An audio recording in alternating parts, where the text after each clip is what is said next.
some basic aspect of the material, how it forms. So I start from the simple atom, and then how that combined to form some cluster to particle and particle to bulk. So you all guys well familiar with what is the atoms on the material in the bulk form. You most of you guys may not familiar with what is a cluster and what is a little more bigger size of this particle when it comes as a nanoparticle. Then, so how these nanoparticles absorb the light and what the information we will get from that. So what are the Maurice Sorin talks about something. He talks about what will happen when the light incidents on the molecule and what information we will get and what are the photophysical process we used to get from them. So here I'm going to talk about when the light incident on the cluster or particles, and then what it is going to give us, how it going to responsible for them. Because in the during the session starts, the most of us we are talking about what is the this photochemical process in biological process and as well as a simple molecule. You look at now, light is nothing but a simple is electromagnetic radiation, which carry the electrons as well as magnetic wave, the force. So when it is fall on our body or on material, the materials are made of nothing but the atom. The atoms are contained as an electron. So now this electromagnetic radiation incident and that and the electrons present and body or material respond to that. So now that leads to some the electrons in homogeneous distribution, or the electron may oscillates or something. The distribution may be somewhat occurs, the disturbed somewhat this electron. So from the after that absorption or transmission or scatter, and from the outcoming light after the light incident, that will give some information about how these electrons are affected in the atoms or molecule or in the material. Using some detector, we are going to get some information whether it's a vibration takes place or it's a particular proton has some environmental changes or so what is happening, or or ejected this light full of the electron from the material of the solid body, or what is happening from that. From that we will know what is the binding energy of between the two molecules in a solid, or we will structure or we will functional group or anything. Based on this, what detector we are going to use and what light source we are going to use, and how these electrons the distribution is disturbed in a molecule or in an atom. This is what we usually try to learn from our undergraduate level to and almost in the higher studies. That is what we used to learn. So now what I am going to explain so my talk, I'm going to explain how the materials are made first of all. What is the basic understanding of that? So how we differ from that? What is the when light incident and that what is happening in the material? How these electrons the distribution occurs into that, or the electrons cloud, how the electron cloud affected in the entire the solid or the cluster of that. So what the information we will get from that. That is what I am going to cover the most of the topic. So there is the three part in my topic that involve. I'm going to talk the chemistry of metals. The metal means the conducting body that what you normally you see the metallic conductor, and the semiconductor. Almost the semiconductor also be conductive, but not like a metal. But the semiconductor you can control the conductivity. And another is I'm going to talk about the advanced level of some of the car particle, how that is done. So I'm going to talk about the metal cluster and quantum dots, or semiconductor nanocrystal and carbon nano dots. That is what I'm going to talk today. That in India.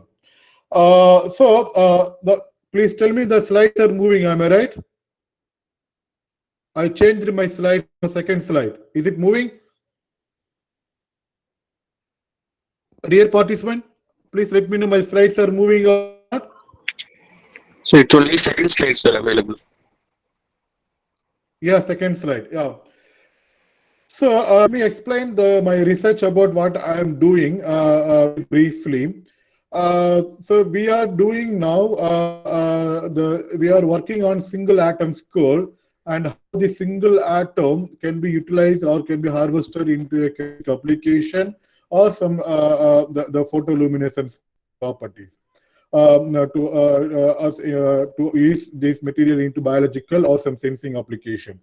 So you look at now when the bulk material changed into the nano, and the nano can be converted into sub-nano further, and the sub-nano further converted into single atom. This is up to what the limited. Single atom is the most limited one. Beyond that, we cannot go. Am I right? If you want to go, you have to break the atoms. It's not possible.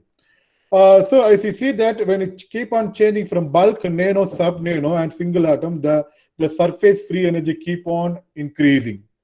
Am I right? So when the surface free energy keep on increasing, but to harness the single sub-nano particle or single nanoparticle, isolated single nanoparticle is very, very difficult because of very high surface free energy, which requires some passivation molecule. Either is a polymer, long chain polymer, either some support material, either some polymeric material, which stabilize or which cap this one, and after once it's capped, this particle can be dispersed uniformly, and after that this can be applied into the catalysis or for photoluminescence properties in order to get some meaningful application. So we use this kind of particle, sub-nano cluster or single atom we synthesize in our laboratory, and we use the following reaction in order to understand the structural reactivity correlation. Once we get the structural correlative reaction, then we can go for more industrial aspect application, like how we can convert the CO2 into the useful chemical, which is one of the very hot topic that today. Why CO2 or why methanol we are methane? Because we are also interested in oxidizing methane into the syngas, especially the carbon monoxide and the hydrogen, because this syngas and hydrogenating the CO2 or CO, these are the very, very important field, because these are the most greenhouse gas effect. Once you utilize this one into change into the very useful product, either petroleum product from the CO2 or petroleum product from the methane, so that you can reduce, you can control this greenhouse gas effect, so that we can contribute something about the global warming, which is one of the biggest issue in our world. The today's scientific in the current scenario. Am I right?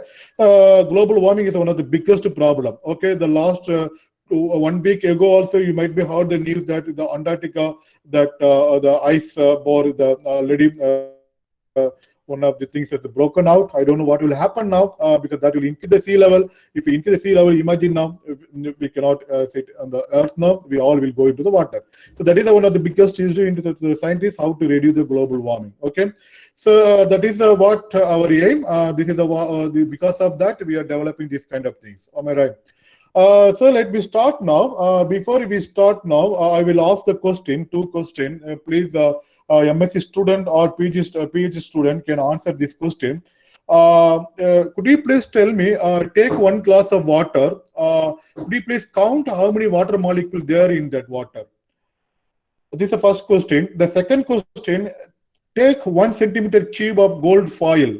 Gold foil means you can check your arm wearing the jewelers. Am I right? If the gold is there, imagine that is a pure gold in the face of a ring or in the face of anything contain the pure gold. 1 centimeter cube gold you can take and count now how many gold atom maximum is there. Could you please tell anyone? Is it possible to calculate very quickly? Can you tell how many gold atoms are there in 1 centimeter cube of gold foil, or how many water molecules there in 1 tumbler, 1 glass of water? Is it possible to tell about that? Any answer, please? Student? Sir? Student, please. Yes, sir, good please. afternoon, sir. Sir, if we take 18 ml of water, that will contain 1 mole of molecules. Avogadro number of molecules, it seems. That's how many? Sir? How many molecules? Avogadro number, yes, sir. Sir, 6.023 into 10 raised to 23 number of molecules are there in 18 ml of water. Yeah, even if you take 50 ml, even if you take 50 liters, so the averagely that number of water molecule in that 6.023 into the power of 23. It may be 24 or 25 or 22 something else. It always will be like that. So what about the 1 centimeter cube gold foil? How many gold atom will be there? How many gold atom will be there? You don't need a big calculation. Just tell simply. How many gold atom will be there? Same number of atoms, gold atom only will be there. Am I right? It may be 22 or it may be 23, it may be 24 only. Okay, so as a chemist student, you must know to tell something about that, because never exceed more than our number of molecule. Any you take a 10 kilogram or 20 kilogram, it may be 1 or 2 the decimal point may increase, maybe 24 or 25 something, but average approximately you can tell about 20 or 23 only atoms are there. Okay, so now tell me that 1 glass of water, the bonding, what is the primary bonding in the water?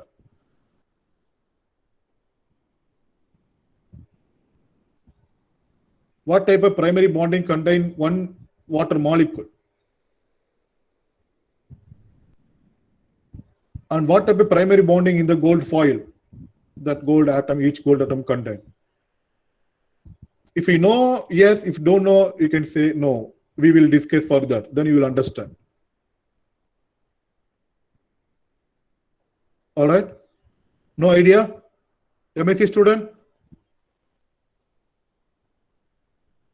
PhD student? Do you have any idea or not? Okay, all right. Okay, we will go now. So now, okay, listen. Then I will stop over somewhere. Then I will repeat the same question. Then whether I will see you are able to tell or not. Okay. Okay. Let us see now. The all universe, the material, the basic unit is the atom. Am I right? According to the Big Bang theory. So anything is a piece of the atom is the entity that is made of even the entire universe. Yes. So look at now what is the size of this atom, because why I am talking about this size, you will understand further slides. The size is very important. We talk about auto to zepto. In the atom, because the size of the atoms 1 Armstrong 10 to the power of minus 10 meter. When goes below the nucleus, it will contain 10 to the power of minus 15, and then the electrons and the proton size, it goes to the femto to zepto, the size. So so electron is the so smallest one, and then nucleus which consists of proton and neutron, and then atom. The entire size is that. So then this is the atom, the basic unit, that is the building of the entire universe. Whatever you talk about molecule or by any bulk material or any solids. Am I right? So this is for your just information, and you keep it in your mind then. Look at now, when you talk about this inside, there's further you go into the atom, the inside of the atom, and these protons can coupled, or the nucleus, or they can coupled and join to 2 or 3, and then can form quark. But interestingly, this quark has the property which have the electrons having. Electrons we have, then we have many theory, and for de Broglie, the wave particle concept. Yes, the slides are. Sir, are you able to see? Sir, slides only. Sir, only second slide only available, sir. Yeah, that is what I am. Okay. Look at now. Now you will able to see now slide. Now, okay, so now we'll make it 4th slide, sir. Yeah, 4th slide. Yes, this is the atom size I talked about already. The next slide is moving or not? Yes, sir. Yes. Yeah. This is the what Not I am sir, talking no, about. only Yes. Now look at now. Is it moving now? Yeah. yes, sir. It's right. side. Yes. Okay. Okay. Yeah. So when you talk about the inside the atom, the nucleus or proton, this proton are the coupled to form as a quark. Am I right? 3 more proton. And this quark has interesting properties, which has a quantum mechanical property that does electrons. Because when you shine the light, when you shine on shine the light on this, it behaves, it can glue, it can absorb, it can reflect. This is another interesting the piece of the work which qualified to give the Nobel Prize for the 3 scientists who got. The famous 3 scientists, the physics, the various countries, it has been given because this is another, it will come very soon. We can utilize this particle for our the application. So this will be boom, another the revolution. We can see soon the quarks, because the quarks behaves like a quantum mechanical phenomenon, like what the electron does. Am I right? So the next is I'm moving next slide. Okay, if the slide is not moving a couple of minutes, please inform me. Okay. So Okay, sir. how these atoms interact to each other, when this can interact. So now tell me I asked the question. So now I interact 2 hydrogen atom, what you will get? If I interact 2 helium atom, what I will get? The 2 hydrogen atom is interacting to yield something. The same thing, the 2 helium atom interact to yield something. So what product I will get it in both cases?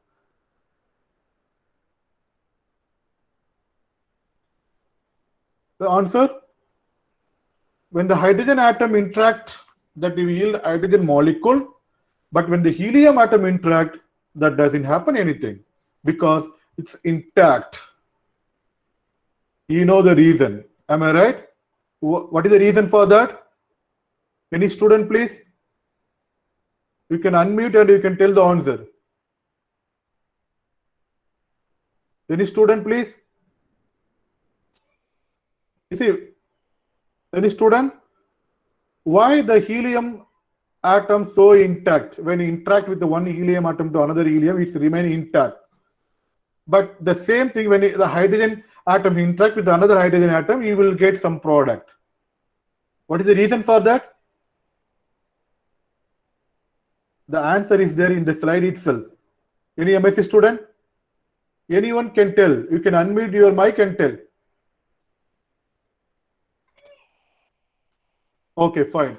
So when you interact, the outermost electron should be unfilled.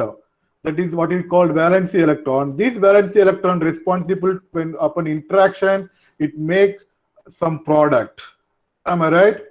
Because today I am talking, I am listening, you are listening, I am talking and I am responding something, you are also responding. It's all due to the unfilled the so-called valency electron. If there is no unfilled valency electron, there will be no molecular interaction. If there is no molecular interaction, nothing will be happen. You will be like intact, like a noble gas. Am I right? Yes or no? Yes. You should understand that. So look at now when this atom interact with each other, that contain the valency electron, which is unfilled shell, the outermost shell, the unfilled electron, and this leads to some product or the same atom or in the different entity, and you will get different molecule. So what will be the interaction is taking place? How this happen? So I'll put one hydrogen atom here in the Coimbatore, I'll put another hydrogen atom in the Chennai. Am I right? I'll put another hydrogen atom in Chennai. So whether these 2 guys can come closer together? No, it cannot. Okay, I will put the one hydrogen atom within the Coimbatore in the same places, in the same district, on the same villages. So which are very close in the neighbor, the very close, not in neighbor, very close. Will that molecule form? No. When these 2 atoms come very close, very close, and when these 2 atoms, either the 2 atoms very far, no molecule will form. To form a molecule, these 2 atoms should come optimum optimum interaction, and where this energy is lower, and that energy is called as where the minimum energy will get, that energy is called as a binding energy. So you can look at this. There is a curve in that. Let me see now. look at now, there is you can see my mouse, am I right? Here, there is a deep, the curve here, this indicate the minimum energy is required when interacting with the two atoms, and that is a molecule is formed. This is called binding energy. If this curve goes to the very deep, and that decide what would be the bonding of that, or what is the properties of that molecule. If you take the metal or ionic solid, and this curve would be very steep, very deep curve you will get it, so that you cannot, it's very difficult to break into the separate as atom for the form the molecule that decide. So that means to form a molecule, you require the optimum, the minimum energy. That minimum energy is called as a binding energy. Am I right? So based on this, the one atom can interact with another atom, or the one atom can enter the same atom. But anyhow, the interacting atoms should have the valence electron. That is a very important. If there is no unfilled electron, this cannot interact. This remain intact. There is no molecule. So based on this interaction, based on this, what type of the electron is sharing between the atoms in a molecule, so we can differentiate the three type of primary bonding. That is called the covalent, ionic, and metallic bonding. That is, these are called primary bonding, which is responsible for to make a specific structure. Which is responsible for to make a specific structure. Am I right? Because the human body looks like that because inside there is a specific bonding is there. That is what we are getting this kind of structure. Look at now. Take your muscle. In the muscle there is a specific bonding is there. Am I right? If you take your hand, the hand is a specific bonding is there.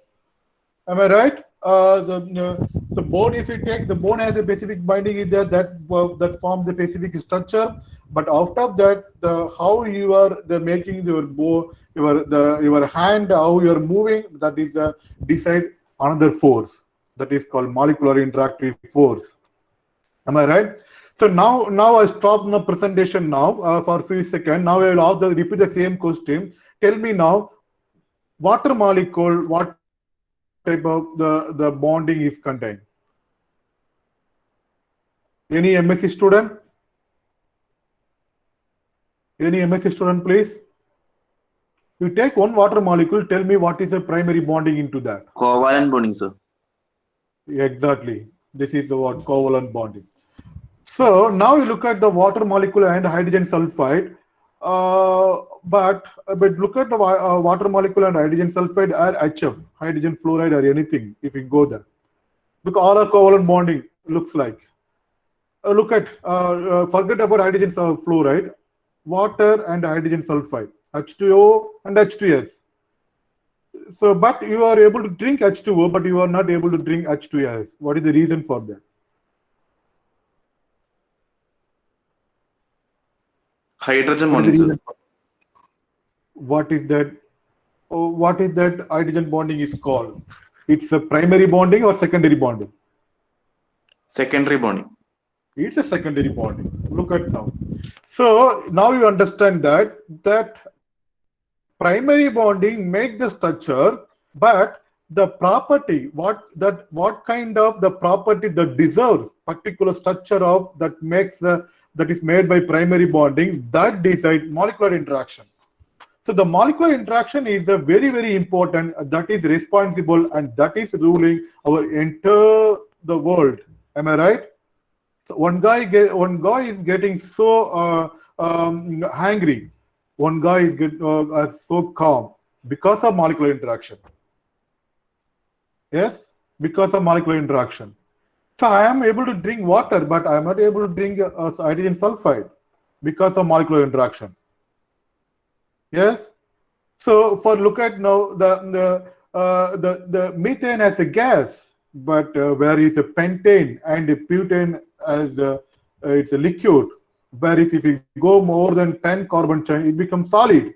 What is the reason for that? Because of molecular interaction. So the molecular interaction is responsible for the deciding the properties. What is the origin of the property is the molecular interaction. For example, protein folding and defolding. very, very important one because of molecular interaction. But instead, if you look at that, the protein is contained is a covalent bonding, that is a primary bonding. Sir, excuse me, sir. Alright. So, Yes.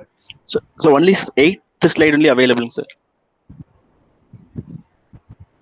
Oh, that's what I am asking you. Please tell me now. That is what I am talking about, primary bonding. Yes. So primary bonding and it's the interaction of atom only, sir. There is a heading of interaction of atom. So bond formation, covalent bond, ionic, metallic. They only available. Yes, that is what I am talking about. I'm not moving still. Next slide. Now I move next slide. That is about molecular interaction. Okay, it's about molecular interaction. I talked about that. Okay, This is sir. simply Now called I'll non-bonding interaction. Simply called it's a non-bonding interaction, which is called as a secondary bonding. You might be studying secondary bonding, various types of secondary bonding, hydrogen bonding, London force, dipole-dipole interaction. These are the secondary bonding, which is responsible for the deciding the properties of a molecule or of a bulk material. Am I right? So next I am moving. So now we will go into that. So what will happen when you can look at the little more deeply into that atom.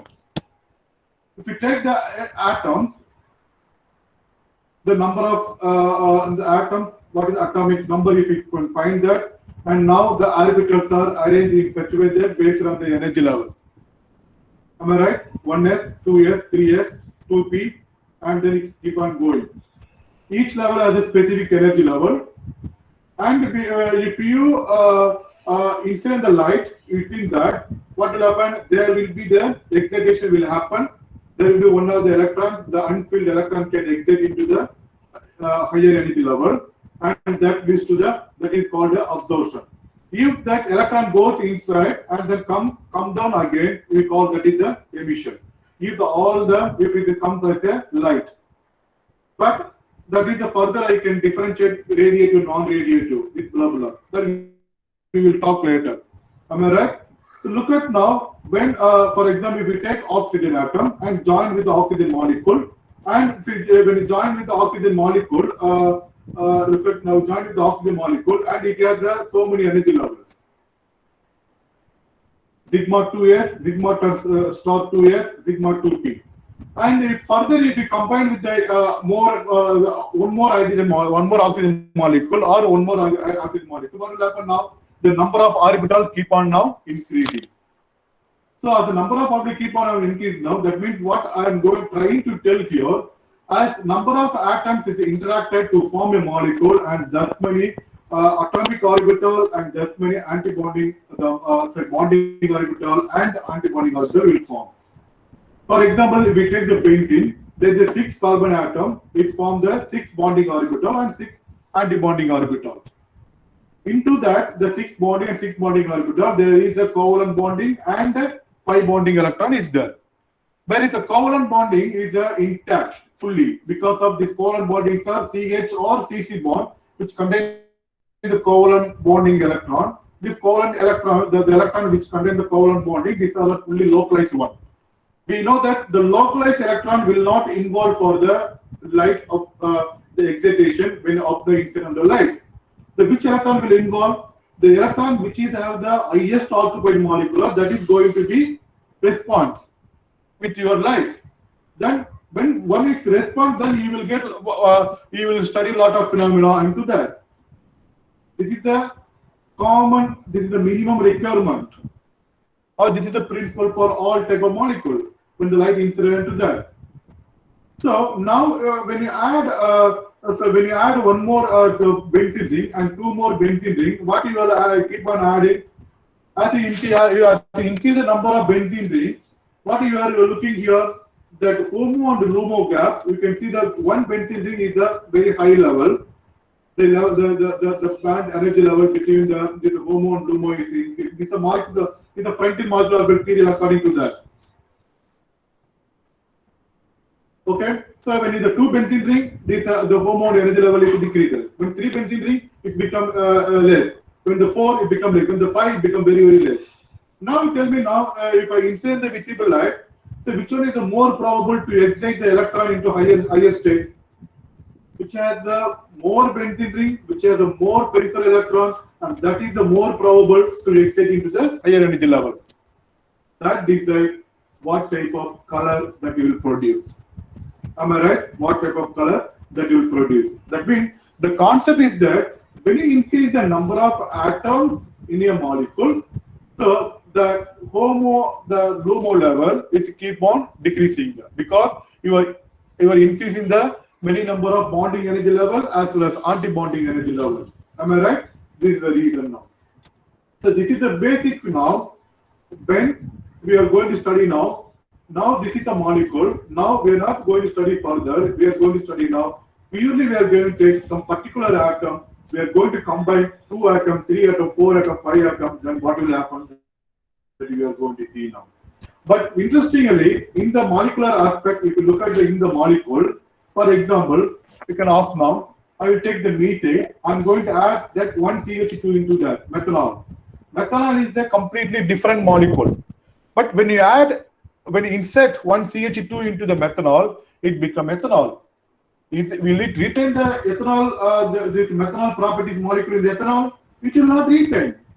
Because what will happen now? This is the ethanol is a different potential energy, and methanol has a different potential. Methanol has a different properties, and ethanol is a different properties. But you can look at the whatever the CH3OH here, same CH3OH is also here. I'm just putting one more the CH2 here. That's all I'm doing. Look at now again. You can introduce 2 more CH2 into that. 1 more CH2 into that.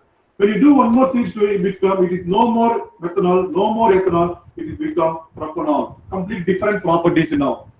So this is a molecular property. This is a molecular. Even if you change the one atom, even if you add one atom into that, so the entire entity is gone, and it become new molecule has been created. Am I right? It become new molecule has been created. So instead of that, then I have to look into that. I will take one atom. I will add 2 atoms, 3 atoms, then 6 atoms, then 12 atoms, then 100 atoms, then 200 atoms, then 1 million atoms. So what will happen to the properties? Whether the entity is completely changing or not? What is that? How to study? What is the phenomena is involved into that? But now we clearly know that when you take a molecule, when you add any atom into that in the molecule, the whole entity of the molecule has been changed. The whole properties of the molecule has been changed. Even though the same molecule, the same atoms are retained in that molecule.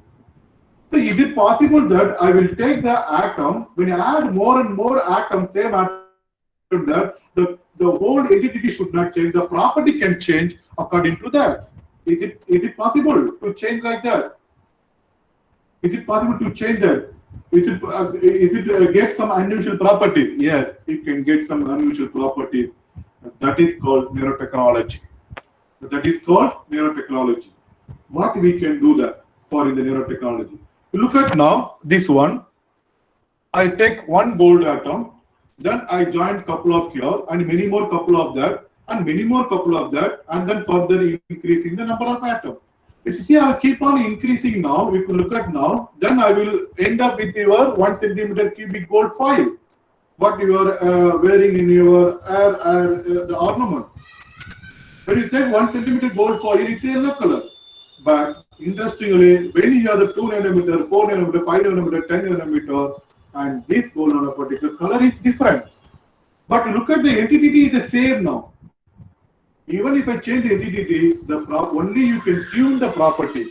But this one not entirely not change the another molecule of gold. But this is the only gold atom.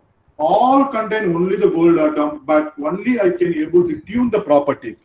Look at now the properties mean this is the one of the optical properties which have the surface plasma resonance properties. When you insert the light and there is a surface plasma resonance occur on the gold particle, with the size increases, your the absorption peak getting increases in the longer wavelength. That means you are tuning the optical properties of the when you increase the number of gold atom in a particle.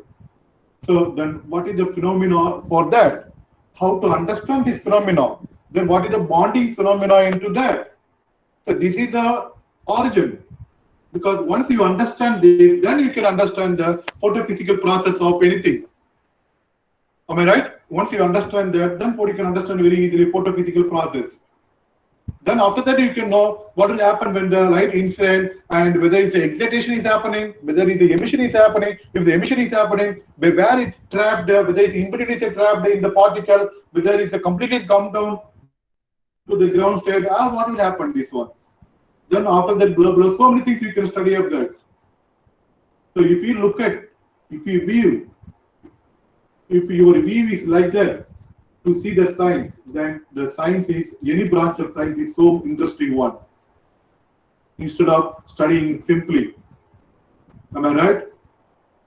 So look at now. So in order to understand what is the bonding of that, you have to be apply some model. That model should be the suitable enough to clear all about this. What model we are going to apply into that. Look at now, this will be more interesting one. All gold or 1 centimeter cubic gold is a contained what? It's a golden color, golden yellow color. But the 1 centimeter gold cube, 1 centimeter cube is the gold foil.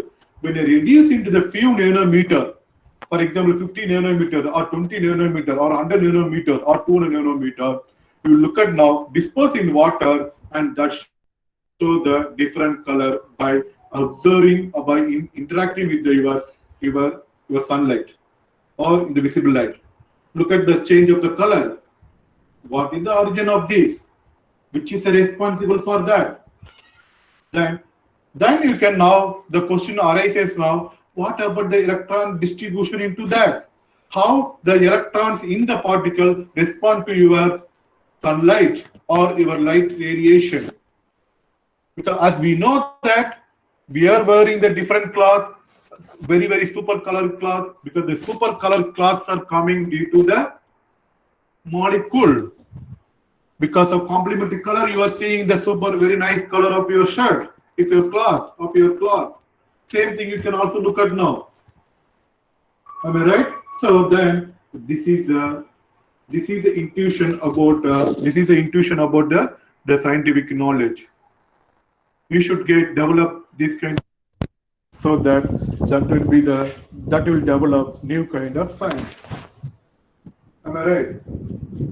So in order to understand that, we have to look into the more fundamental aspect.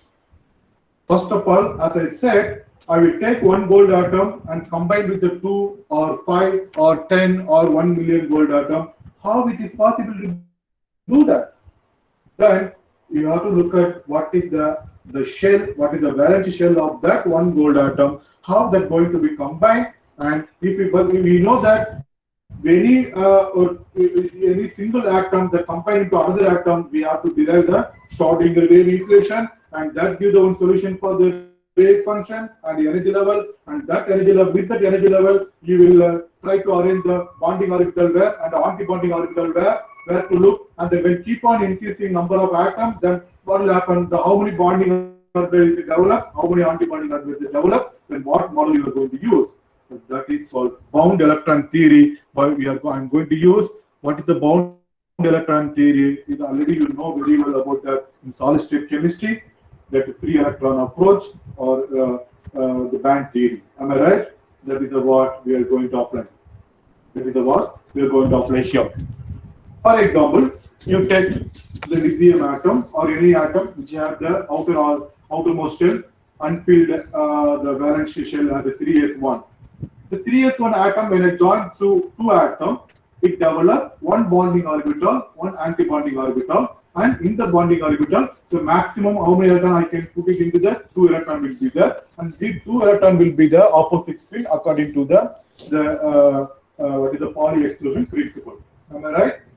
So again, I joined 6 more atoms into that. the 6 more atoms couple together and form 3 bonding molecule, 3 bonding orbital and 3 anti-bonding orbital. Each bonding orbital has contained 2 electrons. Am I right? So now I am increasing now. I am putting now n number of atoms. What is the n number of atoms? That is what 6.023 to the power 23, because that is the maximum number of atoms that you can take. Am I right? That is the maximum number of atoms you can take. So when I put that the n number of atoms, I can develop n number of bonding orbital, n number of anti-bonding orbital.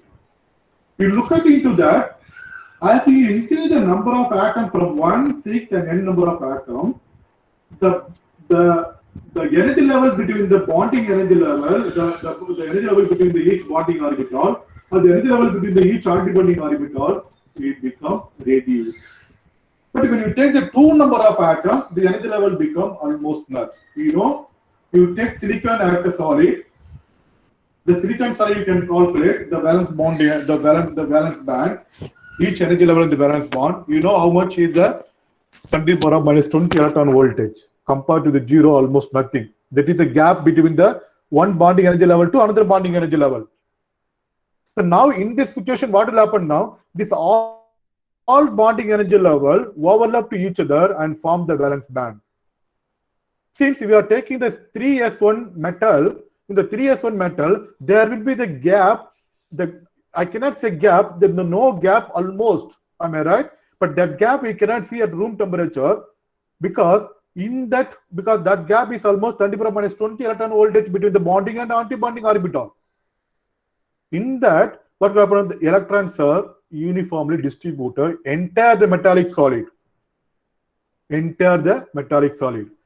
Now that is if we put it here, Schrodinger wave equation, and develop the wave function for that and develop the energy for that, you will get, and this wave function for the n number of atoms, you will get travel wave function. Why the travel wave function I call? Because the electron present in the band, these electrons can move entire metallic solid. Only nucleus can be seated in the particular place, but the electron cannot be seated. The electron can be delocalized entire solid. That is why I put travel wave. That electron may have the kinetic energy, but that electron doesn't have potential energy. Because why it doesn't have potential energy? Because the too many atoms are there. In the too many atoms, the electrons cannot sit in the particular orbital because it's overlapped each other and form the band that is called metallic bonding. That is why the metal conductor or metallic properties we called as the sea of electron.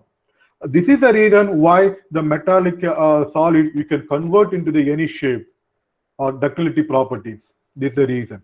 So this is the band formation in the metal. I'm talking about metal. I'm not talking about semiconductor. You listen first of all that. Am I right? So the next slide going to tell. Then so now I ask the question: how many atoms is contained? The 1 centimeter cubic gold foil, you can easily calculate based on this calculation, and that will be the 6 into 10 to the power 22 atoms further. Am I right?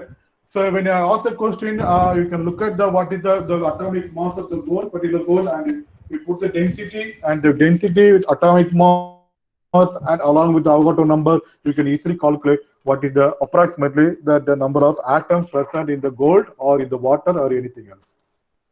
Am I right? So this is a question sometimes will be asked some competitive examination or somewhere in the interview also. We usually ask the student when they come the interview for a master degree student, but some student will tell for that this is a basic knowledge. We require much fundamental. If you have the more fundamental, you can survey the chemistry. You can survey further. Otherwise, cannot. Am I right? So you have to develop the fundamental knowledge more. So now look, we will go into the further. So look at now, as I said now, it forms as a band, filled band, because of all bonding orbital overlap to each other and form the filled band. That's all anti-bonding orbital overlap each other form the anti-bonding orbital. It's an unfilled one. But in the metal, we cannot be able to differentiate which is a bonding orbital, which is the filled band, which is the unfilled band, because the electrons are enter throughout the solid.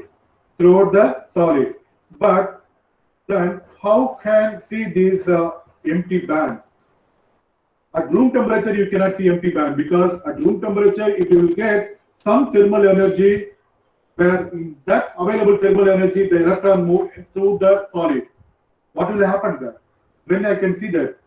When you can see, when we can take absolute temperature, then absolute temperature, you can see there is a maximum filled electron, there is some energy level that differentiate between the filled band and unfilled band, and you can see the electrons up to the maximum energy. That energy is called Fermi energy. So Fermi energy can be defined only at 0 Kelvin temperature. That is a very, very important. The question may arise: what is defined Fermi energy? Then you write blah blah, like lot of story onto that. So when you see there is no absolute temperature, you can put the 0 mark into that, because Fermi level, the Fermi energy can be defined only at the absolute temperature for the metallic solid. Am I right? But metallic conductor, I'm talking about metallic solid. I'm not talking about any other other solid, semiconductor or insulator. If you talk about semiconductor insulator, that is a different story. And moreover, you can see why we called this one, because of this. These electrons are non-interacting electron. Okay, because why is called non-interacting? Because the electrons can have the travel wave. It can go through enter them, but you can take out this electron outside. But that for that you have to provide some minimum energy. That energy is called as a work function. So this is a concept you can do, and you can use when you use the same tip. Same we are using because the same the electron beam we use now. For that we need the tip. The tip is contained the beam, electron beam, because electron beam nothing but you have to take electron with giving low energy. But whatever the electron beam, the use source, whatever the tip source, that have the very low work function. Based on the work function, that decide whether it can be used as a beam or not in the transmission electron microscopy or the electron scanning microscopy, or AFM or SCM, sorry, STM. This is the important principle that we can use. This is as a material source. So now you can know how to do the density of the state. What is the density of state? The bulk metallic solid. How to do what is the defined density of state? So number of available states, particular energy per unit volume. That is the density of the state. Because I took now how many atom? N number of atom, that has a 6.023 atom now. That have the density of the states like that, and that density of state is a directly for proportional square root of energy now.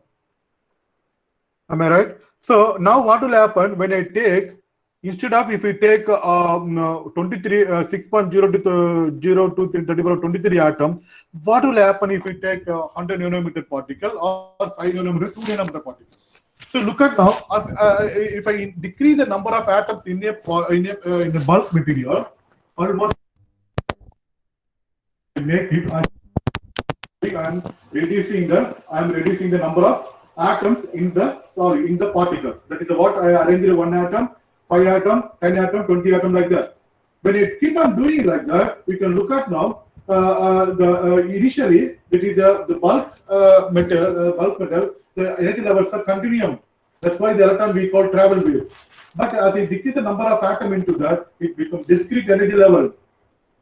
What will happen to the discrete energy level? Now the delocalized electron become now localized one, because you can see the electron, if you put it here, this electron can be movable only this energy level to this energy level. Now it can be involved two kind of energy level. One is the kinetic energy as well as potential energy. Now when it can happen, when you reduce the number of atoms in a particle. So when you reduce the number of particles and bring to the nanometer dimension of the field cluster of atom, particle, and the continuum energy level become discrete energy level. And when you attain the discrete energy level, and the electron can be confined within the particular energy level, and this is called quantum size confinement or quantum confinement. So now I can put, I cannot call no more Fermi energy, I can call Fermi level. When I put the Fermi level, I can define what is the Fermi level now. Fermi level can be defined at any temperature, not absolute temperature. And moreover, Fermi level with the particles in the particular particle is contained, whatever the electron, you can define with both kinetic energy as well as potential energy for that. Am I right? So the Fermi level, how about this Fermi level? So this is about quantum confinement effect or quantum size effect with this. So you can look at now as I increase the single atom to cluster of atom and the cluster atom to particle and particle to bulk. Actually, I am now putting the more energy level to discrete energy level, discrete to continuum, continuum to band formation like that. Further. And when you put the below the 2 nanometer and it becomes quantum size confinement effect, and each energy level is more discrete energy level.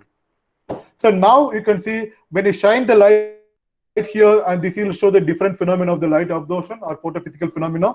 When you shine the light here and this particular, and this will show the different kind of photophysical phenomena. When you shine the light here and this will show the different kind of photophysical phenomena. All right.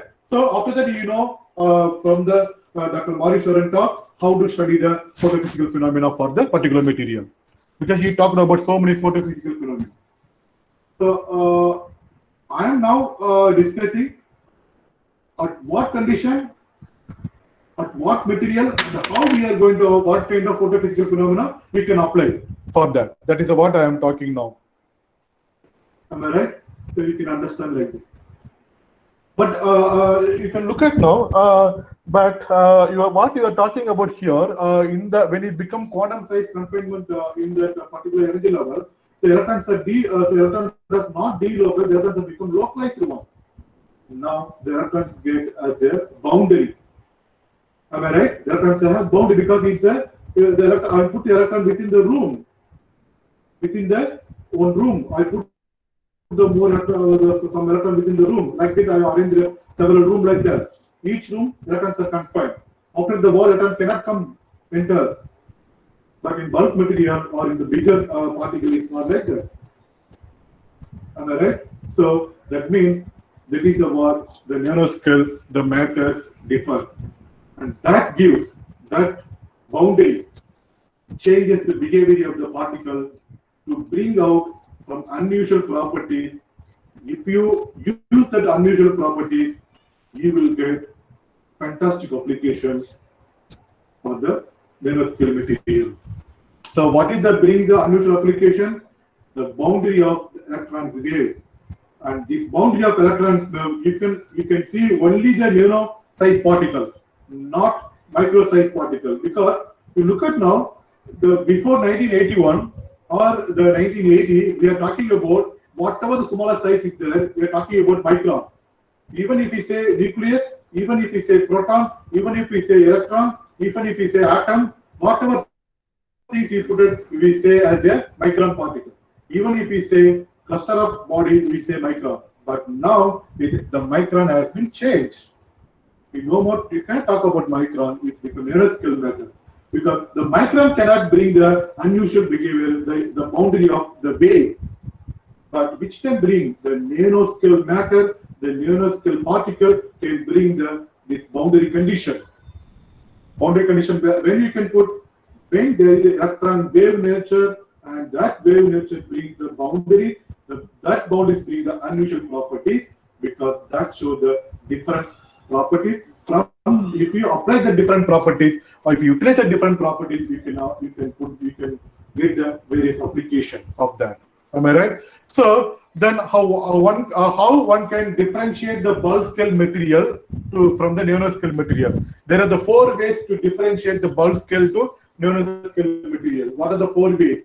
So look at the bulk scale from the nanoscale material. The gravitational force is negligible to the nanoscale material compared to bulk scale. Second, the Brownian motion is much higher in the nanoscale material compared to bulk scale material. The third, very, very important, quantum confinement, discrete energy level, and that brings a new property. Fourth, another very, very important one, greater surface area to volume ratio. Take football, measure the surface area, and the football, you make it thousands of small football, and measure the surface area of that, and which you can now tell about which one is the highest surface area. Am I right? Surface area, in addition to surface, the surface area to volume, the volume.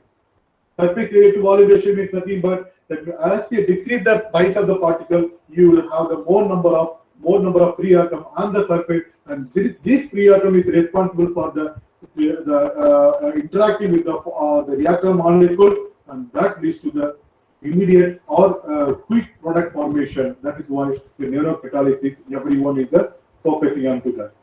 Am I right? This is the 4 ways that differentiate from the bulk material to nanoscale material. This is a very, very important one. So this is the 4 ways. I already talked about that, the gravitational force, and when we talk about this, because the nanoscale material, the electromagnetic force is the dominant than gravitational force. The nanoscale material, the surface to volume ratio is much higher than bulk material. And if we look at now the Brownian motion, how we can explain that is the melting point. So the nanoscale material has the low melting point than bulk scale material. You can quickly melt because the more Brownian motion, because more surface free energy. So immediately get the less energy is required, and you can break the atom into a single part, the solid, the particle into a single atom, so that you can melt very easily into that. Am I right? So these are the undone discrete energy level, and these the 4 ways and brings this huge unusual properties: reactivity and catalysis, melting temperature, adhesion and capillary forces, absorption and scattering of the light. That is what we are talking about today, and tunneling current and the super paramagnetic effect. Okay, so this is what this nanoscale phenomena, and that brings here. So what we use, what we are doing here in our research, we are going to use this quantum size effect, because the quantum size effect, there is a Fermi level. The Fermi level, by reacting or by capping some foreign molecule, nucleophilic or electrophilic molecule, based on that, you can deliver the electron to this particle. You can increase the Fermi level, or you can, if you electrophilic molecule, you can decrease the Fermi level. Based on that, what you can change, you can tune the Fermi level up and below. If Fermi level is huge, and that will react much more better in the catalysis, you can use as a catalyst to activate the molecule to get the important organic transformation reaction. So this is the concept we use actually, and we also use this because, as you know, that when the particle becomes so small and the surface to area to volume ratio, the more number of free atoms available on the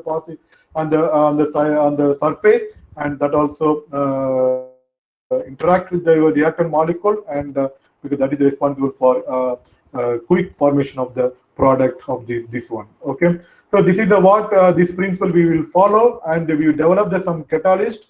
How we develop the catalyst, you can look at now. This is the N type of the solid support. We prepare the gold cluster.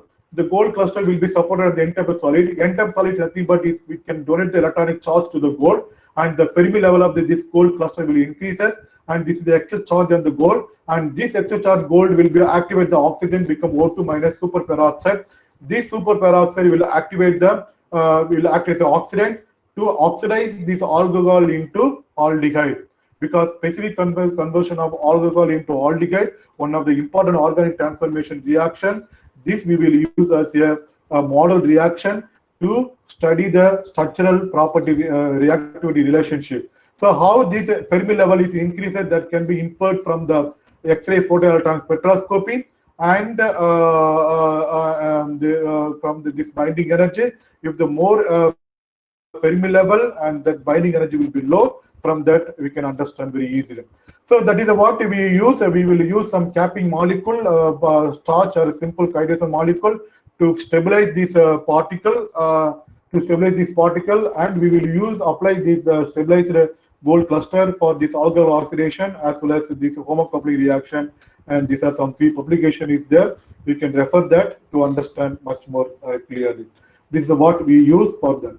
So then you come to this is so far what we talked about the metallic particles. What is the quantum dot? How we can get the quantum dot?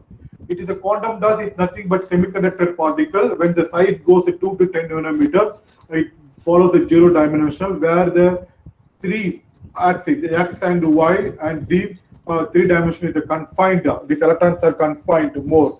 This is called 0 dimensional particle.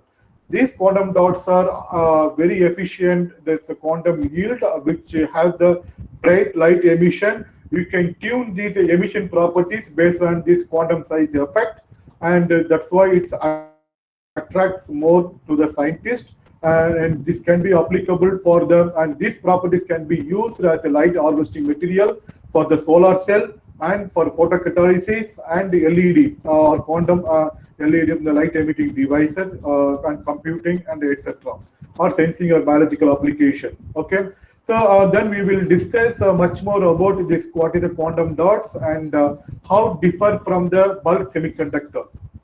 Okay, bulk semiconductor. What is the semiconductor? We will discuss.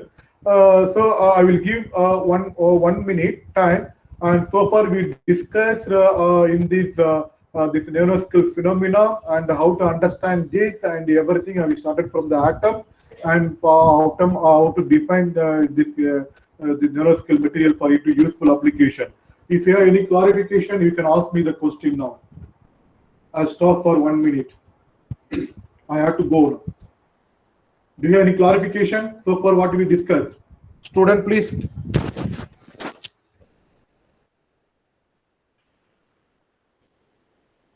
Are you there? Hello? Dr. Anandavalli, shall I go?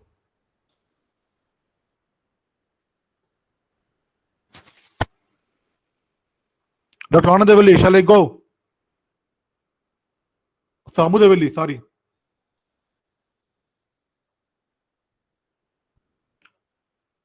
Student, do you have any clarification? Please, you can message.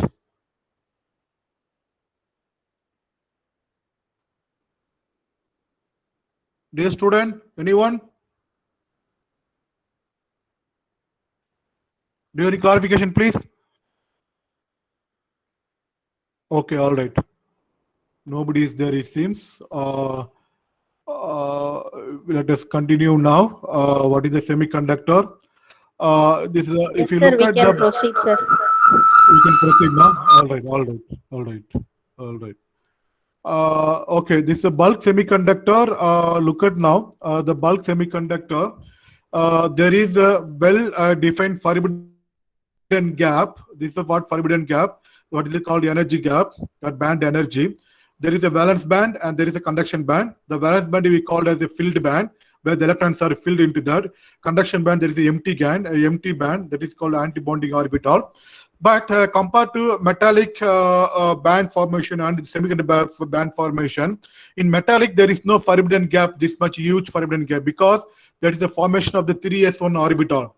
But in semiconductor, this is for hybridization of first one orbital. This orbital interact with another orbital of the atom and form that, and that gives a new potential energy, and that creates this forbidden gap, very huge forbidden gap. You can see very well clear forbidden gap. That is what semiconductor. But this semiconductor gives the control of the conductivity, whereas metal, we cannot control the conductivity. That's why we cannot use metal for use in many devices. But in many devices, we can use semiconductor because we can control the conductivity because of this forbidden gap. Okay, this is the reason how it differs from the metallic conductor and semiconductor. So now we will see what will happen when the size is reduced into the 2 to 3 nanometer. When the size is reduced, because if you look at if you take the 2-dimensional, that means a thin film. A thin film also, if the size is reduced. A thin film, what will happen in one dimension? It will be the more confined, whereas the electron is restricted for delocalization. Whereas the other 2 dimension, if the electrons are not restricted, the electron can easily go through that. Okay, the electron can go into the conduction band to come back. Okay, that is what we can call quantum well. Okay, another quantum dots is the one-dimensional semiconductor that is called, we call quantum wire. In this case, you can look at this. In this case, what happened? The 2 dimension, the electrons are confined. But whereas the 1-dimensional electron can go easily, entire solid, it can delocalize. So this is what another potential well for the quantum wire we usually call in the semiconductor, one-dimensional semiconductor. But when you go for a 0 dimension, in the all 3 dimension, X, Y, Z dimension, the restricted, the electrons moving, the carriers moving are restricted. So the electron holds electrons and holes carrier, it cannot go the freely. It's become restricted or confined. Okay, that is what we call is a quantum dot. So quantum dots are zero dimensional, where this all three dimensions are, these electrons are electrons and holes are confined. This is for density of the energy state, that is directly proportional to the energy level, energy. Am I right? So this quantum dot, because of this quantum size effect, because the quantum confinement, discrete energy level. So when the size is reduces, what will happen now? The energy gap is huge. When the energy gap is huge, when the light comes from excited state to lower state, that energy gap is increases. So that gives the, because that is a very high energy, that is a lower wavelength, that is that emit, that transmission, that emit is a different color. That means blue color. If the particle size is bigger, that emit in the red color, because of that requires very lower energy. So you can tune based on the size of this semiconductor quantum dots.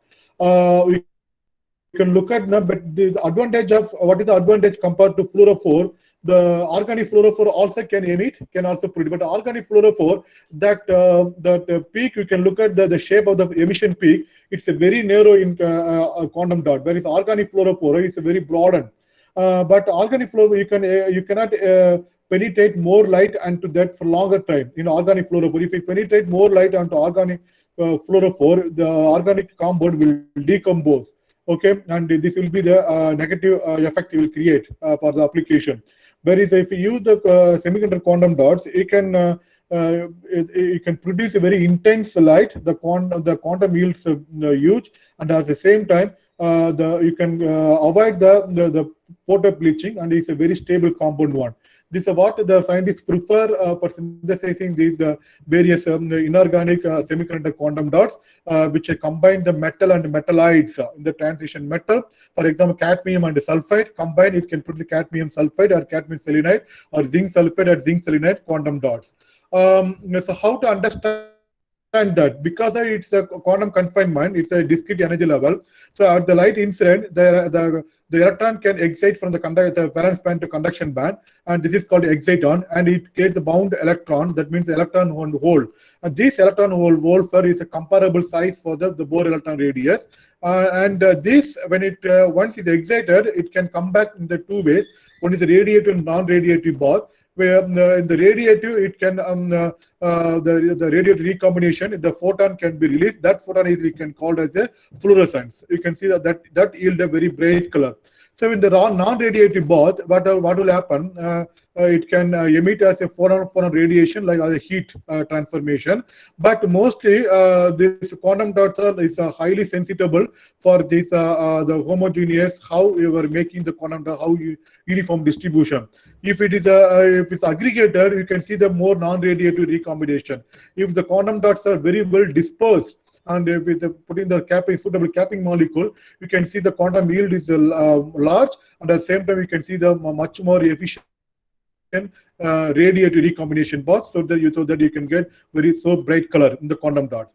Okay, this also follows the size dependent phenomena. You can see as the size increases, this absorption, this exciton wavelength is shift to the lower wavelength to higher wavelength. The size decreases and increases. Okay, with this, we can create the model, that is effective mass model, to calculate the band gap energy from the absorption spectra. From the band gap energy, we can calculate what is the diameter of the particle using this formula, the effective mass model. This has the two rows that dominate. One is the dimension, and as well as the Coulombic attraction. So as the size increases, what will happen? The Coulombic attraction decreases.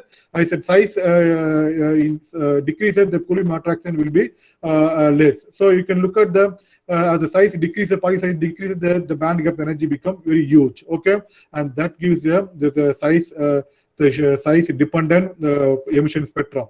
So look at this one. This is size dependent photoluminescence photoluminescence spectra as the smaller size to larger size, we can produce the bright emission from the semiconductor quantum dots, the what wavelength you require. So you can also tune these optical properties.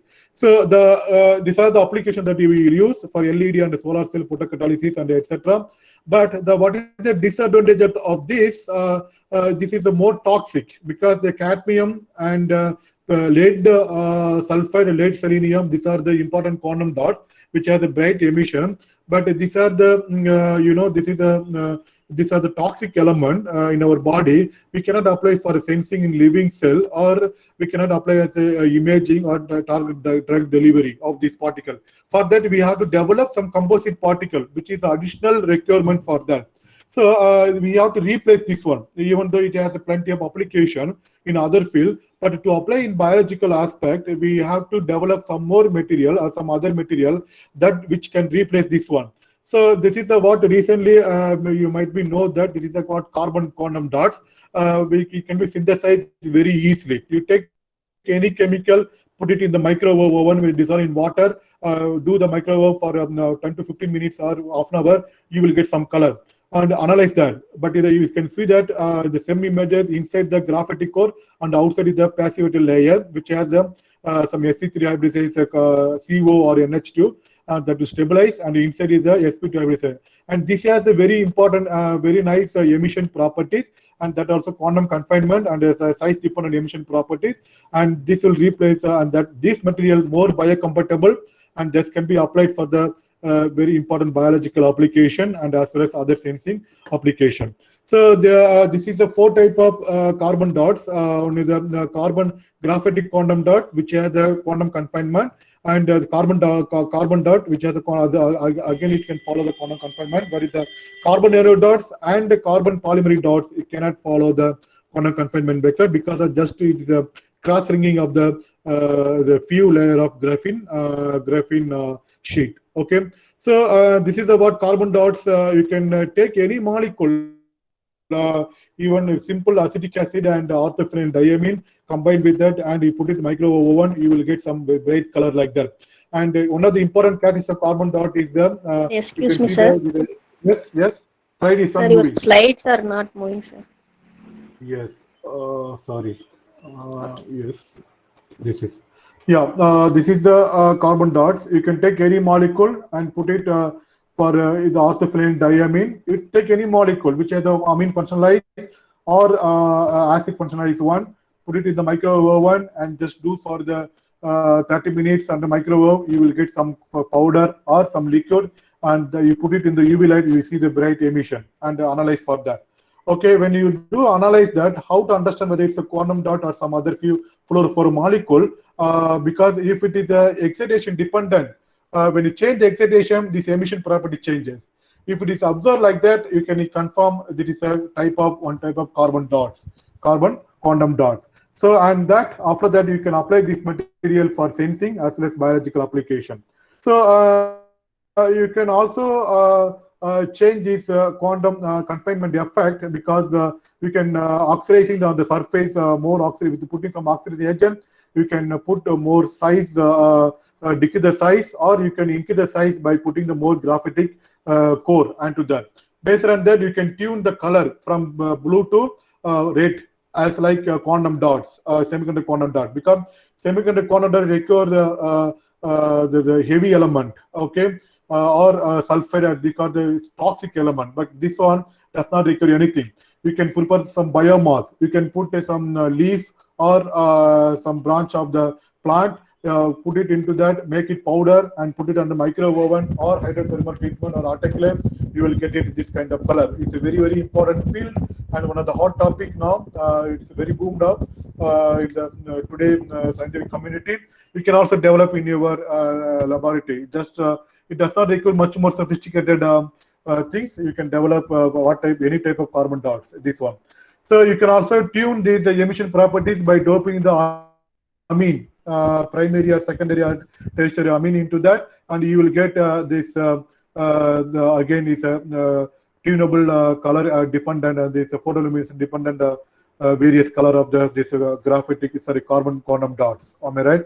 Because when you dope in the nitrogen into the carbon, so there will be the charge distribution over the nitrogen and the carbon, which is responsible for these luminescence properties. The important thing is that this is not ruled out because this is some curves is there to understand this flow emission properties of this carbon dot. So another very important application, you can also prepare the NIR limiting carbon dot, which is the NIR is very important, which can be applied for the photothermal therapy for killing of cancer cell.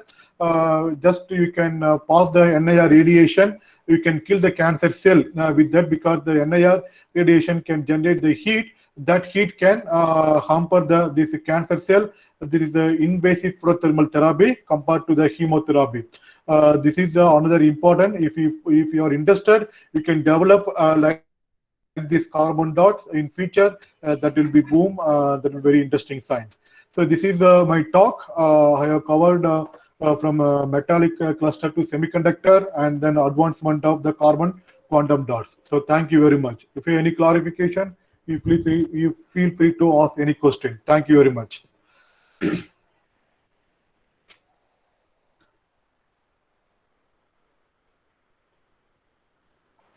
Participants, if you have any clarification, you can ask, sir. Yes.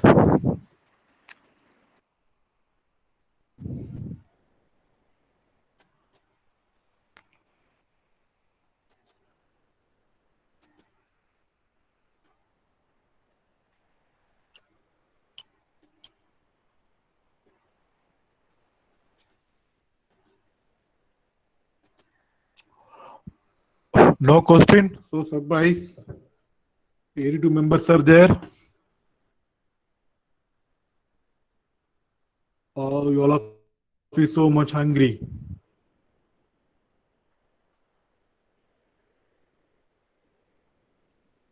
Any clarification, please?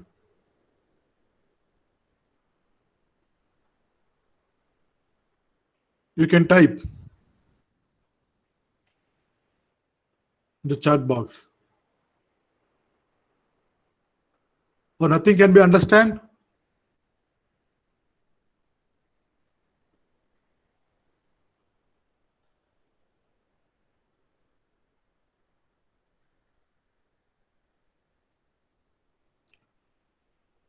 The student.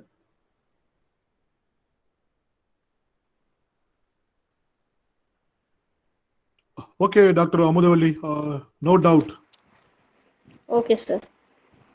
Okay. Thank you, sir. Thank you very much. Shall I disconnect it, Dr. Amudavalli? Sir, now we will have the vote of thanks, sir. Okay, fine. Thank you, sir. Thank you for giving us a wonderful class. Gratitude is the most excused form of courtesy. I request Dr. A. Amudavalli, ma'am, Assistant Professor of PG and Research Department of Chemistry, for vote of thanks. Please, ma'am. Respected dignitaries, faculty members, and students, I express my sincere gratitude to our beloved President, Dr. M. Arachami sir, for his encouragement and support to this academic program. I express my hearty thanks to our Secretary, Dr. C. A. Vasigi madam, for the constant support and guidance she has extended to all of us for this program. I thank our principal, Dr. M. Lakshmanasamy sir, for the constant motivation, guidance he extended to this webinar and the presidential address. I greatly thankful to Dr. P. Uttumariswaran, DST Inspire faculty, Department of Industrial Chemistry, Allahabad University, for investing his valuable time, guidance, and sharing his elaborate lecture on principle and applications of photochemistry. Thank you, sir. Further, I am grateful to Dr. A. Murugadas, Assistant Professor and Head in Charge, Department of Inorganic Chemistry, University of Madras, for his ready acceptance and sharing the lecture on chemistry of metal and semiconductor nanocrystals and their applications. Thank you, sir. I express my gratitude to Dr. S.R. Madan Shankar, Dean Academics, for the felicitation and valuable advice. Thank you, sir. I take this opportunity to extend my thanks to the participants from various reputed institutions for their support and cooperation. I thank Dr. V. Sangeeta, Head of the Department, and staff members of UG Chemistry Department for gracing this occasion. I express my gratitude to our Head of the Department, Dr. K. Kalpana Devi ma'am, for giving me an opportunity to conduct the webinar. Thank you, ma'am. I record my sincere thanks to my colleagues and my dear students for their support. Thank you for joining with us. Thank you all.